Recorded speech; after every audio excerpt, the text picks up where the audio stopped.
हम बात कर रहे हैं different principles of motor learning की। उसमें हमने डिफरेंट प्रिंसिपल्स के ऊपर बात की, तो उसमें एक प्रिंसिपल जिसकी के हम कहते हैं कि one of the basic principle of motor learning, that is principle of whole part learning. There are different methods of learning. Some skills you learn wholly and some skills you learn partly. कि कोई भी skill जो बाज़ complex skills होती हैं तो आप उसको डिफरेंट पार्ट्स में डिवाइड कर लेते हैं, और बाज़ स्किल्स जो कि आसान होती हैं उसको हम होलली या दूसरे मायने में मुकम्मल तौर पे एक ही सेशन में कर लेते हैं। So there is a principle that is called whole part learning, in which you can distribute your skill as per its complexity or simpleness. So the complexity of the skill to be learned and the learner's ability determine whether it is more efficient to teach the whole skill or break the skill into the component parts, के किसी skill को उसके मुख्तलिफ हिस्सों में तोड़ के सीख लिया जाए कि या उसी तरीके से उसको मुकम्मल तौर पे सीख लिया जाए।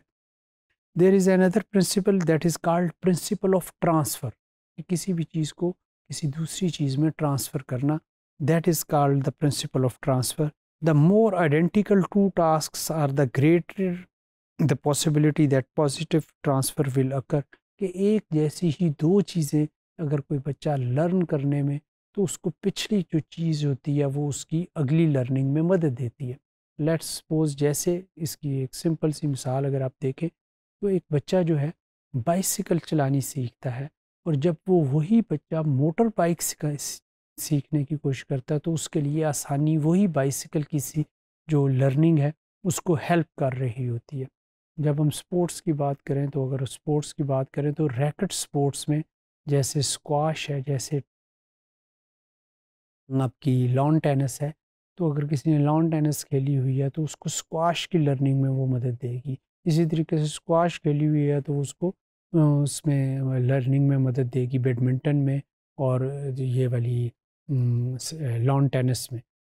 सो the practice conditions should match the conditions in which the motor skill is going to be used. कि अक्सर ऐसे में होता ये है कि वो वाली पुरानी जो स्किल आपने की होती है उसकी वही कंडीशन, उस तरीके की उससे मिलती जुलती कंडीशंस आपको जो दूसरी स्किल आप सीख रहे होते हैं उसमें नज़र आती हैं।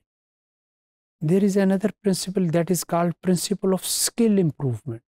प्रिंसिपल ऑफ स्किल इम्प्रूवमेंट से मुराद हमारी ये है the development of motor skills progresses along the continuum from least mature to most mature.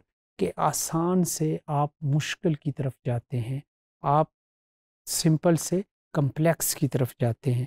The rate of progression and the amount of progress with in an individual depends upon the interaction of nature and nurture. कि वो बच्चा या जो कोई बड़ा है वो skill सीख रहा है तो वो किस तरीके से और सीख रहा है और किस तरीके से सिखाई जा रही है। And the other principal that is called for the principle of motor learning is principle of feedback. Feedback mean कि आप किसी भी चीज़ के बारे में किस तरीके से दूसरों से या अपने आप से उसको पूछते हैं या ऑब्जर्वेशन लेते हैं। So internal and external sources of information about motor performance is essential for learning to take place. कि आप किसी कोच की राय ले लें, किसी वीडियो से देख लें, that is external sources. Internal sources के आप उसको देखा और आपने उसको खुद से ऑब्जर्व करके आपने उसको लर्न करने की कोशिश की। And other principle for motor learning is principle of variable practice. Principle of variable practice हमने देखा, हमने there are different types of practice, massed practice, fixed practice, variable practice, and another practice we have gone through that particular practice, that was the massed practice। कि आप बाज़ औक़ात एक ही session में बहुत ज़्यादा आप प्रैक्टिस करके आप करने की कोशिश करें, that is massed practice. Variable practice से मुराद एक्चुअली हमारी ये होती है कि block practice aids in performance while variable practice aids in learning। Variable practice causes an increase in attention।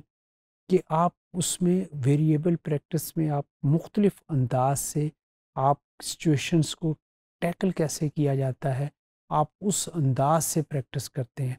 और ये हम कहते हैं कि प्रैक्टिस में मास्टरी हासिल करने में ये आपको मदद देती है। तो प्रैक्टिस की अगर हम बात करें तो there are 4 different types of practice: massed practice, variable practice, fixed practice and distributed practice. और ये it depends upon the type of activity, whether it is simple, whether it is complex, whether it is open, whether it is closed skill।